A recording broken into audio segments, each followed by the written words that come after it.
জীবনও চলতে হবে। কি করব আমরা, ভেবে পাই না শেষ কুল কিনারা। তো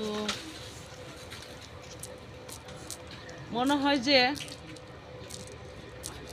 যাদেরকে শেষ দিবে তারা যদিও এই খবর জেনে থাকে, উচিত তারা কাফনের কাপড় পইরা লাঠি হাতে নামা, এছাড়া তাদের জান বাঁচবে না মনে হয় না।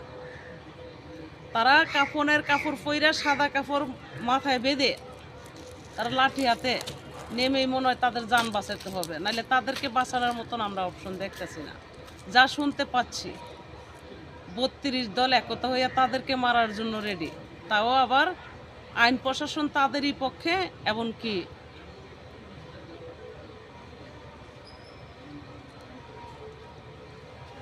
সবই তাদের পক্ষে।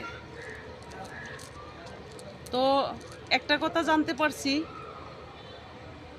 যে যদি এমনটা হয়, সেই মোতাবেক কথা বলতে গেলে পুলিশ যদিও চাকরিচ্যুত বাদ দিয়া চাকরির মধ্যে ছাড়া পুলিশের পোশাক পরে তাদেরকে ভুয়া বইলা গণ্য করা হয়, ভুয়া পুলিশ বইলা গণ্য করা হয়। আইডেন্টি পোশাক, সরকারি পোশাক ছাড়া যদিও কোনো ভুয়া পোশাক পরে পুলিশের পরিচয় দেয়, তাহলে তারা ভুয়া। তো জানতে পারলাম অনেক অনেক পুলিশ সাজাইছে পোশাক পরাইয়া। তো তারা কতটুকু জনগণের কাছে গ্রহণযোগ্য হবে? তো বাংলার মধ্যে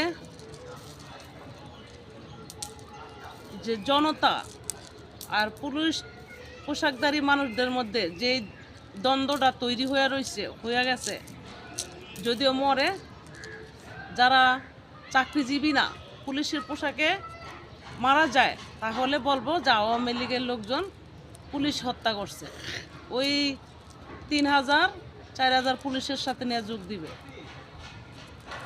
তো কেমন, এগুলা কি কোনো ভালো দিক না ভালো লক্ষণ? আমি দেখি না ভালো দিক আর ভালো লক্ষণ, আমি দেখতেছি না। এতে খারাপই হবে। আপনারা পোশাক পরাইয়া, পুলিশের পোশাক পরাইয়া অস্ত্র হাতে দিয়া এই দেশের জনতা মারার জন্য যদিও নামাই থাকেন, ভুল করছেন। তো জনতা আর পুলিশ মরবে, এতে কি ভালো হবে?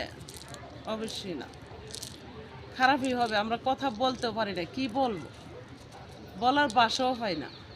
কারণ এই বিষয়ে কোনো কথা বললে, আলোচনা করলে, বৈষম্যের বিরুদ্ধে কথা বলতে গিয়ে আমরাই বৈষম্যহীন হয়ে যাচ্ছে অনলাইনেও। তো তাই কিছু বলতে পারি না, সরি, বলার অপশনও নাই। খুব বিপদই মনে হচ্ছে।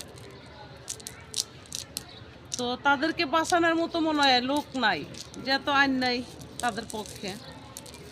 তো তারা সাদা কাফনের কাপড় পইরা লাঠি হাতে নাইমেই তারা বাঁচার চেষ্টা করবে। কি করবে? যার যার জান তো বাঁচাইতে হবে।